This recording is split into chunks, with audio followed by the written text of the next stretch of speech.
Good morning everyone, so I'm looking at another one of the Benyar brands.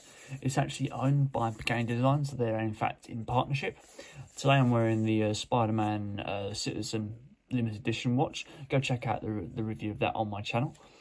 But for today's purposes, we're looking at the Benyar BY5140. Lots of different variations of this watch, but yeah, we'll get onto that in a minute. Let's have a little look at the box, assuming I can get it out.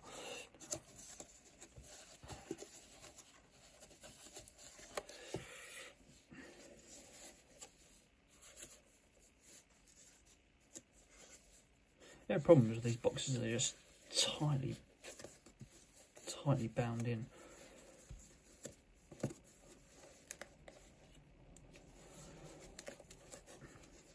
There we go. So it's a sort of a glossy black squared effect on the top of the lid here. Very, very slim in feel, very, very light.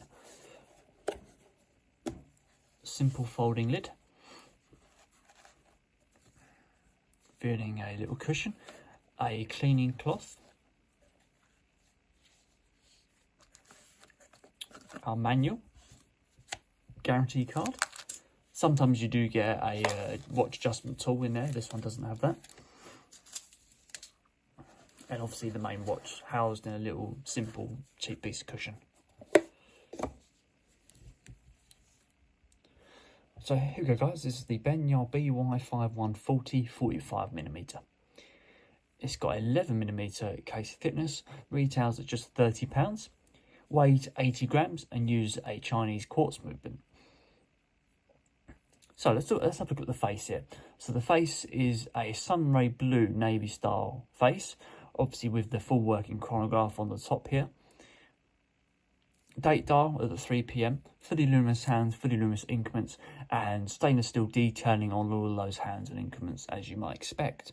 You get 304 stainless steel casing on the outside here, as you can see.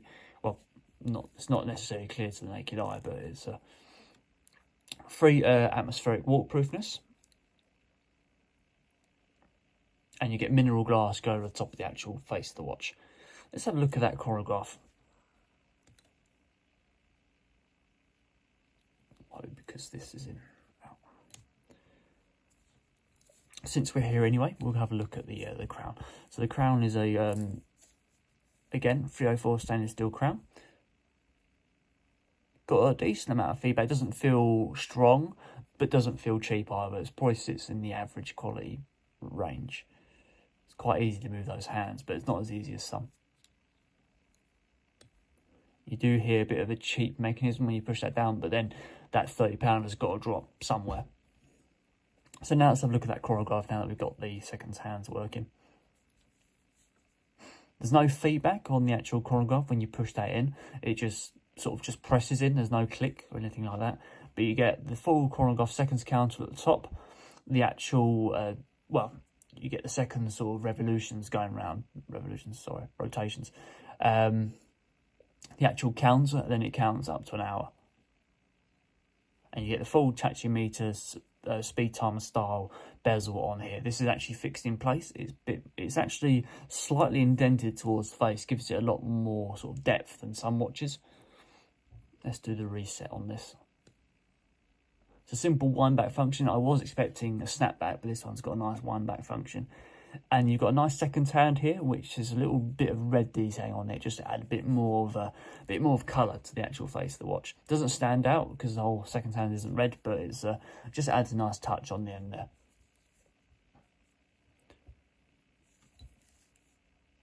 I've just got print all over it. That blue bezel does sit quite nicely on top of the stainless steel casing. That's what gives it a nice bit of extra depth. And because of the indentation, it does give you that depth to the watch, a nice 3D effect. So coming out to the strap, you've got a 22mm leather style strap with brown stitching down the side in a lined fashion. It's a nice plump strap. No sort of metallic rings inside the holes for where the buckle would go. That means that it will stretch over time, which is often the preferred way people want these watches, so that it stretches to fit them in a more personalised manner. It's a two-tone effect to the leather, as you can see, with the brown backing, but then sort of a lighter brown front. No quick release options on the strap, unfortunately. So you probably need a tool, like a small tool, just to slide down the side there. 2 holders, one that's fixed in place, one that's free roam. They're fairly sort of standard ones. Got a bit of a suede effect to it. They've got a nice comfortable feel. Looking at the buckle, you've got a stainless steel buckle held in a simple pin. It's quite easy to move that, but then it doesn't matter. This is just to fulfill the function of holding it in place. And finally, let's have a look at the back plate. I'll tell you a bit more about the watch. It's a screw down back plate, as you can see here, matte effect with the Benyar logo on the back.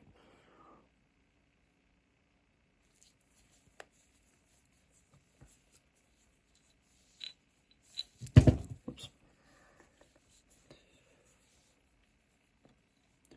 So there you go guys, that is the Benyar BY5140.